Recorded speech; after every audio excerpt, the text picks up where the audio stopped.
Tapi tujuan Zhou datang ke sini bukanlah untuk menghadapi monster ini.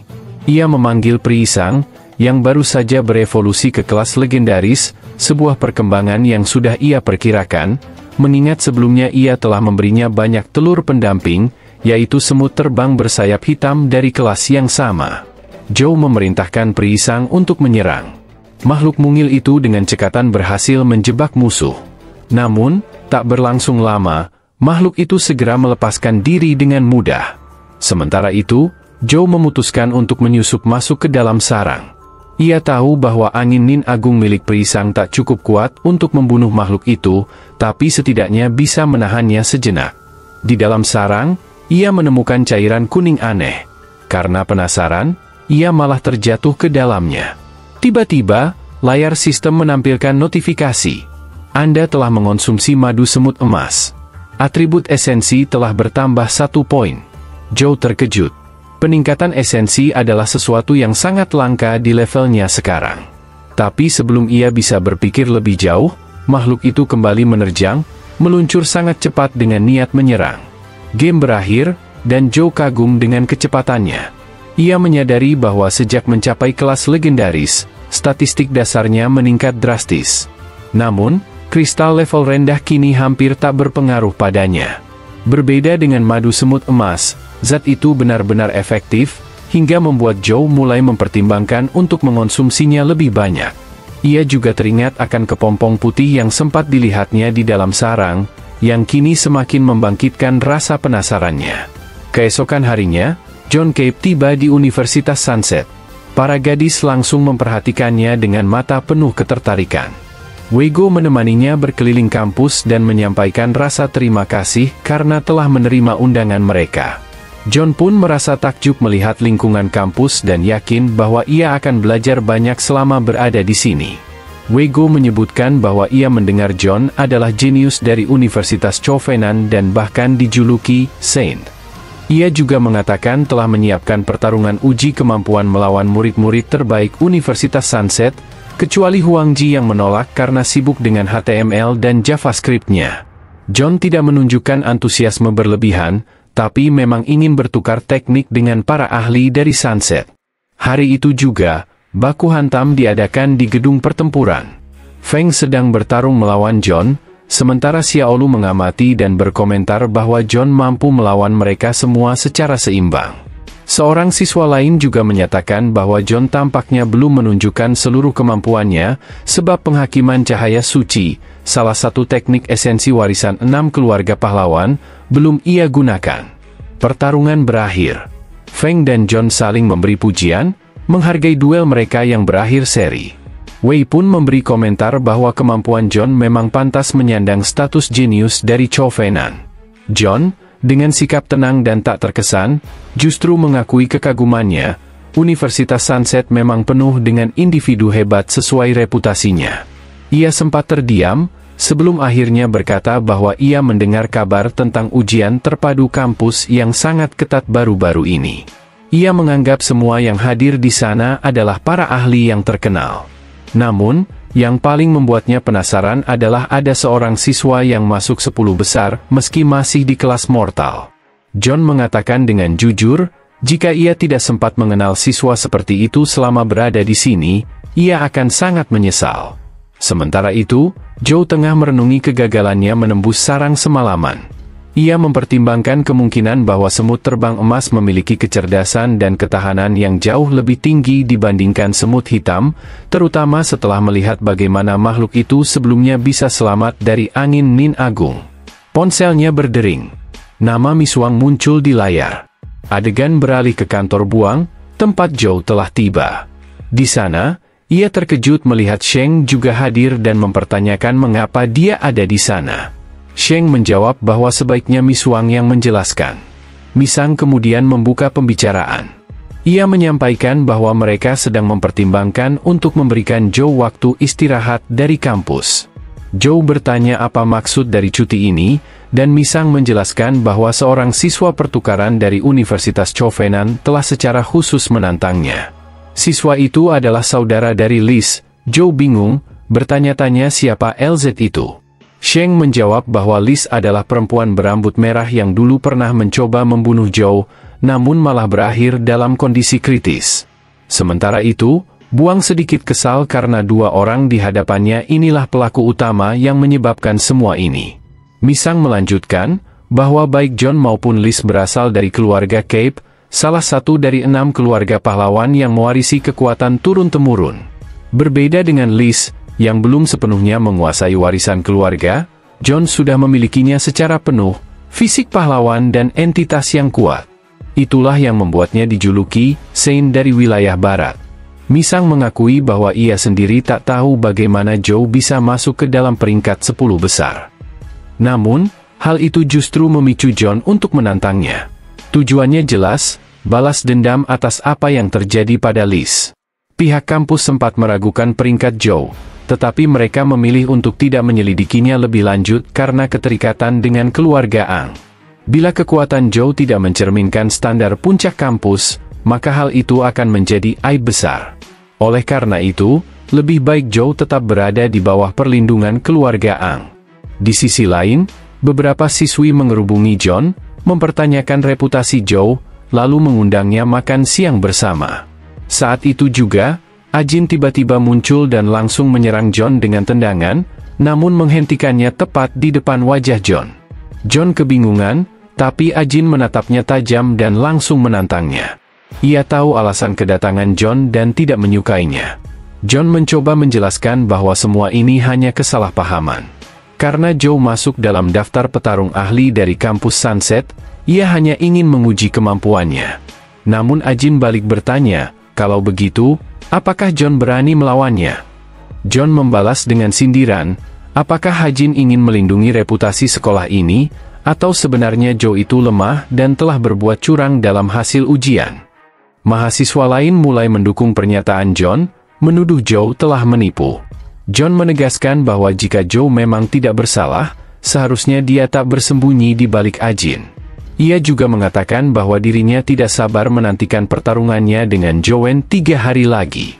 Namun, Zhou tiba-tiba muncul dan berkata, mengapa harus menunggu 3 hari jika John sudah sangat kebelet seperti itu? Ajin heran mengapa Zhou muncul tiba-tiba, sementara Sheng hanya tersenyum dan tidak bisa menjawab. Zhou datang bersama buah, dan tak lama kemudian, baku hantam pun dimulai. Drone-drone berterbangan. Layar besar di kampus menampilkan duel secara langsung.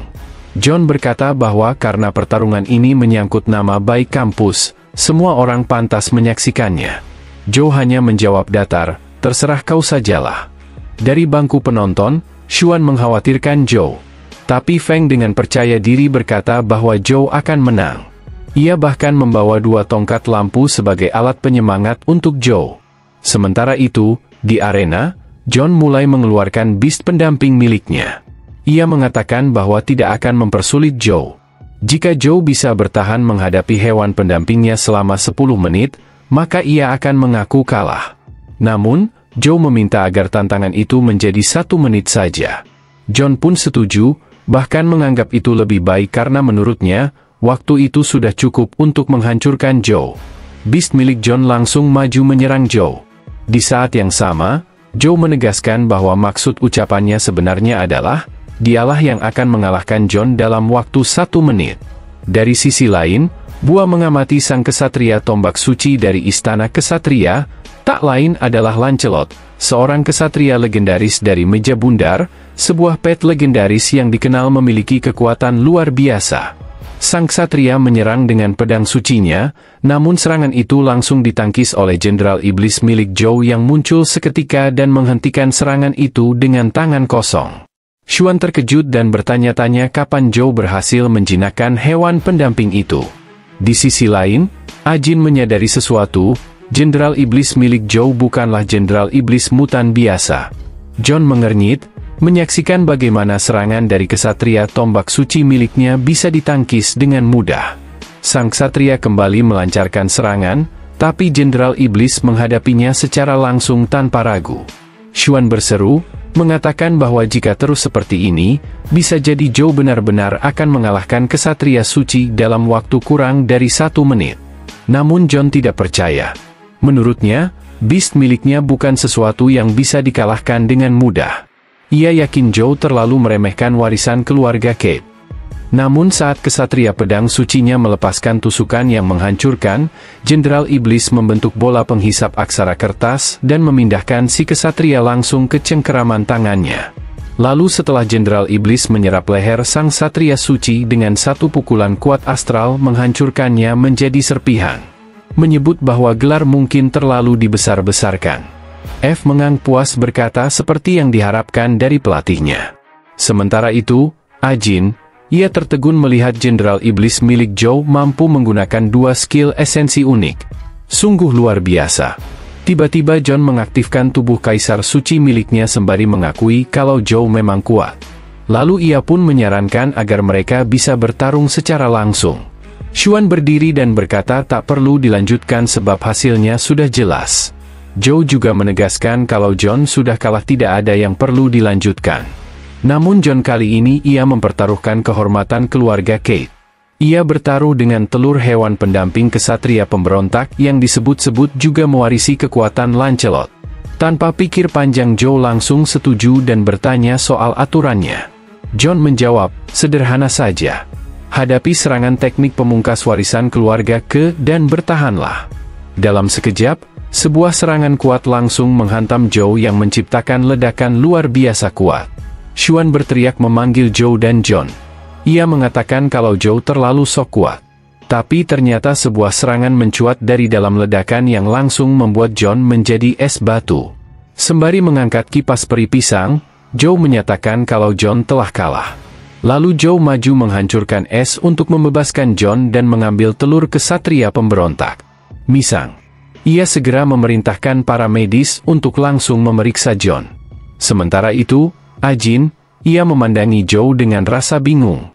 Bertanya apakah dia benar-benar menyembunyikan kemampuan sejatinya selama ini.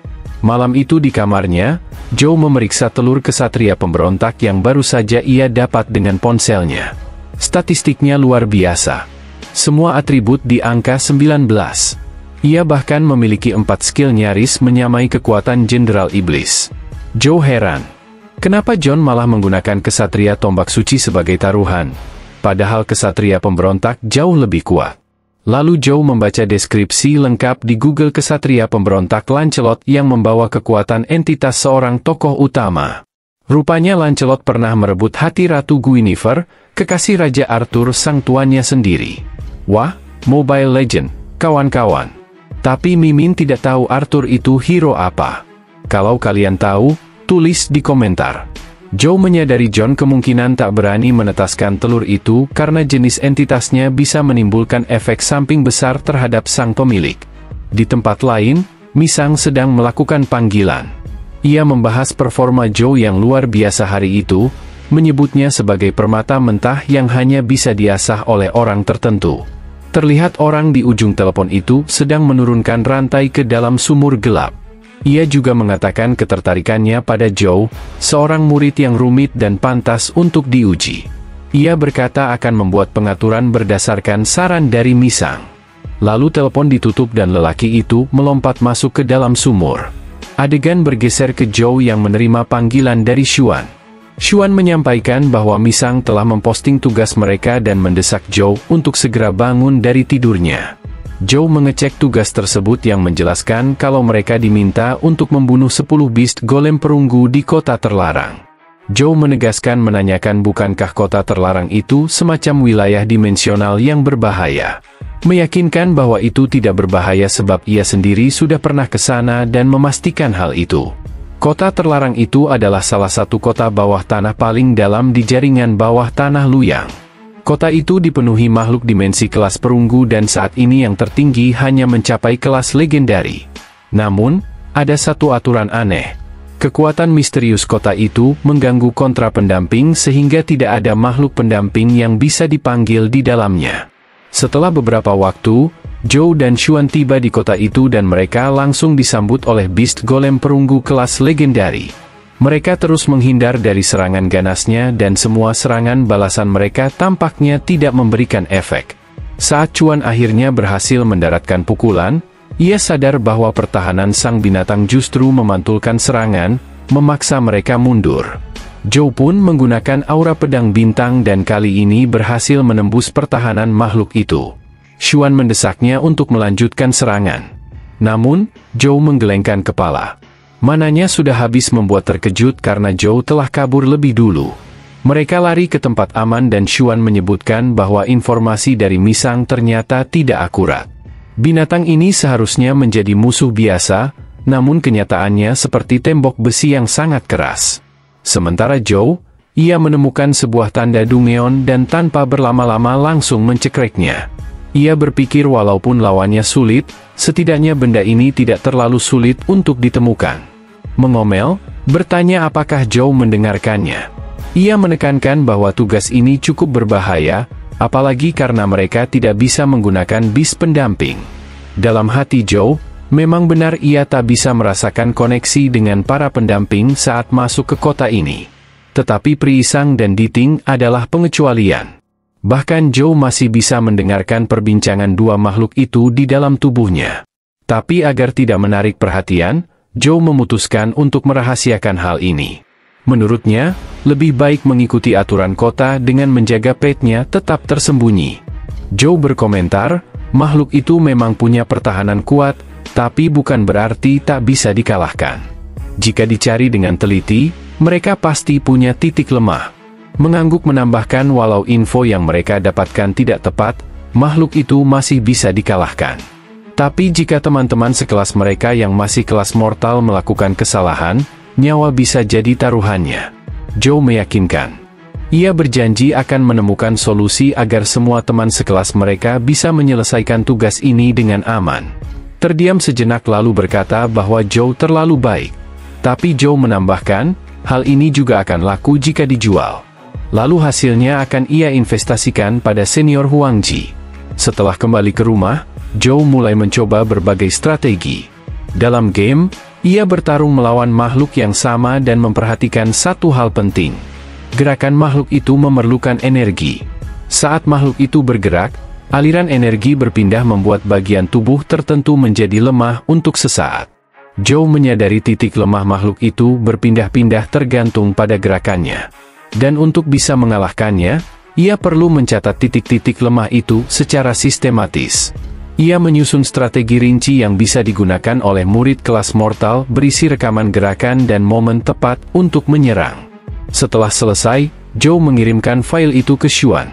Xuan membukanya dan bertanya-tanya apa yang sebenarnya terkandung di dalamnya. Beberapa saat kemudian saat Zhou masih tertidur, ia mendapat telepon dari Xuan yang langsung memberitahu bahwa ia telah berhasil mengalahkan base itu. Zhou mengucapkan selamat dan Xuan melanjutkan. Berkat panduan itu, ia bisa mengalahkan Beast Golem perunggu sendirian. Ia heran bagaimana Zhou bisa membuat panduan sedetail itu. Ia menyuruh Xuan untuk tidak mengkhawatirkan hal itu. Meski para petarung kelas mortal akan sedikit kesulitan, tapi mereka tetap punya peluang untuk menang. Zhou juga menanyakan apakah panduan ini akan laku jika dijual dan Xuan dengan lantang mengiyakannya mengatakan kalau Zhou pasti akan kaya raya. Sementara itu, setelah beberapa saat mereka sedang menawarkan panduan pada seorang gadis. Tapi si gadis berkomentar mengatakan kalau ujian ini sepertinya tidak membutuhkan sebuah panduan. Sebab sembari menunjukkan detail tugasnya, tugas mereka hanya membunuh 10 beast golem perunggu dan bahkan golem kelinci dari kelas mortal pun sudah pasti masuk hitungan. Mereka tersentak menyadari kalau binatang raksasa yang mereka lawan tadi bukanlah yang dimaksudkan dalam tugas, melainkan kelinci kecil tingkat mortal. Zhou buru-buru mengecek ponselnya dan benar saja tugas yang ia dan terima ternyata berbeda dari yang lainnya. Di sini Mimin bingung sebab tulisan ataupun penjelasan dalam komik ini sama saja. Tidak ada perbedaan antara tugas Zhou dan gadis itu. Xuan merasa heran bertanya-tanya kenapa Miss Wang memberi mereka tugas yang berbeda. Dengan ini, akhirnya Zhou tahu alasan mengapa tidak ada yang membeli panduan miliknya. Tak lama setelah itu, Huang muncul menjelaskan bahwa kelas khusus angkatan Zhou memang ditugaskan membunuh beast golem tingkat legendaris. Huang bahkan kagum menyadari kalau Zhou dan Xuan mampu menganalisis gerakan makhluk itu dengan detail luar biasa. Menurutnya, bahkan mekanismenya bisa diadaptasi ke dalam game. Zhou bertanya apakah siswa kelas khusus akan membeli panduannya dan tanpa ragu Huang menggeleng. Sebab mereka ini biasanya sangat sombong. Dengan membeli panduan dari orang lain, bagi mereka itu sama saja dengan mengakui kalau mereka kalah hebat. Tanpa basa-basi lagi, mereka berdua langsung pergi dan Xuan pun merasa usahanya sia-sia. Namun, Zhou menanggapinya dengan tenang. Ia menganggapnya sebagai pengalaman. Lagi pula, uang dari penjualan nanti akan Zhou investasikan ke proyek game senior Huang Ji. Sementara itu, Huang Ji, ia ditinggal begitu saja, namun menyuruh mereka diam dulu dan membiarkan ia menyelesaikan penjelasannya. Hua menjelaskan, memang benar kalau siswa kelas khusus mungkin tidak akan memberi panduan untuk menyelesaikan tugas. Namun kalau mereka tahu panduan itu bisa membantu memecahkan rekor miliknya di kota terlarang, beberapa dari mereka pasti tergoda membelinya diam-diam. Zhou jadi teringat. Dulu Feng dan Xiaolu juga sempat mencoba memecahkan rekor senior Huang Ji di Goa Teratai. Tiba-tiba Feng datang dari belakang dan langsung menahan tubuh Zhou sembari mengatakan kalau akhirnya ia berhasil menemukan Zhou. Lalu ia langsung menarik Zhou sambil berkata bahwa sudah waktunya untuk Zhou menjadi pelatih. Saat Feng menyeret Zhou pergi, celana Zhou nyaris melorot dengan sekuat tenaga Zhou tetap menahannya. Sementara itu, Xuan, ia hanya bisa terdiam dan Huang menegaskan kalau ia akan menghandle masalah penjualannya pada Zhou. Feng membawa Zhou ke sebuah ruangan dan memberi kabar mengejutkan, yaitu ia berhasil mengaktifkan kemampuan mata batin yang telah Zhou ajarkan pada dirinya. Zhou bingung bertanya-tanya dalam hati kapan ia pernah mengatakan nama itu. Tanpa berlama-lama, ia langsung mengambil posisi memulai dan meminta Zhou untuk mengamatinya. Tanpa peringatan, ia melayangkan tebas pedang dengan kecepatan luar biasa. Zhou terpaksa menghindar dan menyadari kalau gerakan Feng sangat cepat. Menurut Zhou, tebas-tebasannya seperti menghantam dengan presisi, seolah-olah sudah mengunci keberadaan posisi Zhou di setiap langkah. Zhou sadar ternyata mata batin ini adalah kekuatan yang nyata. Pedangnya seolah punya mata sendiri yang terus menatapnya. Setelah beberapa serangan, Feng berhenti.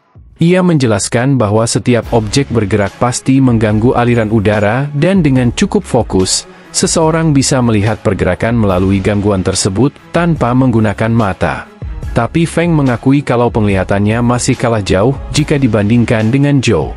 Sementara itu, Zhou, ia menyadari kalau walaupun ini mirip, nyatanya kekuatan ini sangat berbeda dengan Diting dan ia juga kagum pada Feng yang mampu mempelajari dengan caranya sendiri. Lalu Zhou menegaskan kalau saat ini tidak ada lagi yang bisa iajarkan pada Feng. Bahkan mata batin ini juga adalah sesuatu yang Feng raih dengan bakatnya sendiri. Jadi Zhou memutuskan untuk mengembalikan uang yang telah Feng berikan. Namun Feng langsung menegaskan kalau semua ini adalah berkat Zhou. Ia juga berspekulasi kalau alasan Zhou berhenti dari pelatihan ini adalah agar Feng tidak mengganggu sesi pelatihannya sendiri. Tapi dengan sangat yakin, Fei menegaskan kalau Zhou tidak perlu khawatir, sebab ia hanya akan berada di sisi Zhou dan belajar sendiri. Ia juga berjanji kalau suatu saat Zhou meminta bantuan, ia akan melakukan yang terbaik untuk membantu. Akhirnya Zhou menyerah dan menyuruh Feng melakukan apapun yang dia suka sembari terus melangkah pergi. Feng, ia malah meminta hal lain, yaitu ia ingin memahami Zhou lebih baik. Jadi, dia meminta agar Zhou bersedia menerimanya untuk tinggal bersama. Tapi Zhou langsung menolaknya, sebab tentu saja itu akan menghalanginya untuk bermain game. Zhou juga menambahkan kalau nyawa Feng bisa terancam jika tinggal bersamanya sembari mengingat tragedi Xuan yang terbang akibat pukulan kambing sesat. Mendengar pernyataan itu, Feng tertegun. Ia malah makin salah paham.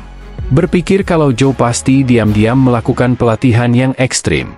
Entah apa yang akan terjadi selanjutnya, bagaimanakah perjalanan Zhou Wen untuk menjadi yang terkuat. Sungguh cerita ini semakin menarik untuk kita nantikan, bagaimanakah lanjutan ceritanya, nantikan lanjutan ceritanya pada video admin berikutnya.